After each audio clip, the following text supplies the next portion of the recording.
ডিম ফুটানোর মেশিনে কেন চুন ব্যবহার করবেন, বলতে মেশিনের মধ্যে কেন চুন দিবেন, আর্দ্রতা কীভাবে কন্ট্রোল করবেন, তাপ কীভাবে কন্ট্রোল করবেন, বাচ্চার পার্সেন্টেজ আপনি 100% কীভাবে আনবেন, তার বিস্তারিত আজকে আলোচনা করব। তার আগে বলি, আপনি আমার চ্যানেল যদি সাবস্ক্রাইব না করে থাকেন অবশ্যই RS ফার্মিংয়ের এই ইউটিউব চ্যানেলটি আপনি সাবস্ক্রাইব করবেন, তাহলে সকল ধরনের তথ্য আপনি পাবেন। তো দেখেন, আমি আমার ইনকিউবেটর, ছোট্ট একটা ইনকিউবেটর, এটার মধ্যে চুন ব্যবহার করছি। একটা পাত্রের মধ্যে চুন রাখা দিছি, প্রথম সপ্তাহে এটা চলতেছে। তাই আমি আমার এই ইনকিউবেটরে 50 থেকে 55-র ভিতরে আর্দ্রতাটা রাখছি। আর এই চুনটা দেওয়ার কারণে জলীয় বাষ্পটা টাইনা নিয়ে যায়, পানির অংশটা টাইনা নিয়ে যায় ডিম থেকে। তাই আমি চুন ব্যবহার করছি।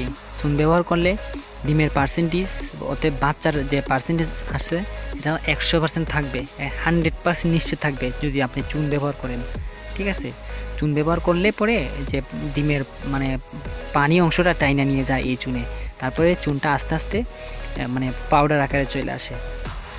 ঠিক আছে, আর তাপটা কন্ট্রোল করবেন, ডিম ফুটা পর্যন্ত 37.7, আর আর্দ্রতাটা রাখবেন 50 থেকে 55 প্রথম সপ্তাহে। দ্বিতীয় সপ্তাহটা হচ্ছে আপনার 55 থেকে 60 পর্যন্ত। ঠিক আছে, ওইভাবে পর্যায়ক্রমে আপনি রাখবেন, নিজের হাত দিয়ে আপনি করবেন। নেক্সট টাইমে আপনি এই চুনটা যেভাবে ব্যবহার করবেন, কিসে ব্যবহার করবেন, আপনি চুনটা ফালা দিতে পারবেন না, এই চুনটা আপনি ফার্মে ব্যবহার করবেন। তো আপনি ফার্মটা যখন পরিষ্কার করবেন, একদম ক্লিন করবেন, ডিম পাড়া মুরগি যে নিচে যে লিটার থাকে ওই লিটারটা ক্লিন করার পরে আপনি একটা বলের মধ্যে কিছু ভালো লিটার নেবেন, অর্থাৎ কাঠের গুঁড়া নেবেন। নেওয়ার পরে ওই চুনটা আপনি ওইভাবে মিশাইবেন, কাঠের গুঁড়ার সাথে এইভাবে মিশাইবেন। যখন আপনি লিটার পরিষ্কার করবেন তখন এইভাবে মিশানোর পরে ভালো করে মিশাইবেন, যাতে বড় দানা না থাকে।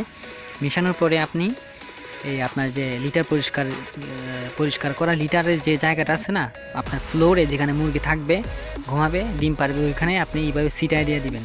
ঠিক আছে, এই চুন আর এই যে কাঠের গুঁড়াটা এটা ভালো করে ছিটাই দিয়ে দিবেন সব জায়গায়, যাতে জীবাণু মরে যায়, জীবাণু যাতে না থাকে। ঠিক আছে, ওইভাবে যদি আপনি চুনটা ওইভাবে আপনি সব জায়গায় চুন ব্যবহার করেন, তাহলে আপনার ডিমের পার্সেন্টেজ ভালো থাকবে, আপনার ডিমের গ্রোথ ভালো থাকবে, আপনার ডিমের যে মুরগির যে ডিমের হার আছে না, এটা 100% না, আমি আপনাকে বলতেছি 80 থেকে 70-এর ভিতরে বা 90-95-এর ভিতরে থাকবে। ফার্ম বিষয়ে সকল ধরনের তথ্য টিপস পাওয়ার জন্য আমার চ্যানেলটি অবশ্যই সাবস্ক্রাইব করবেন ও বেল আইকনটি বাজিয়ে দিবেন। আর যে কোনো ধরনের বা যে কোনো সাইজের মেশিন নেওয়ার জন্য স্ক্রিনে দেওয়া নাম্বারে কল করবেন, আমার কাছে সব ধরনের মেশিন আছে।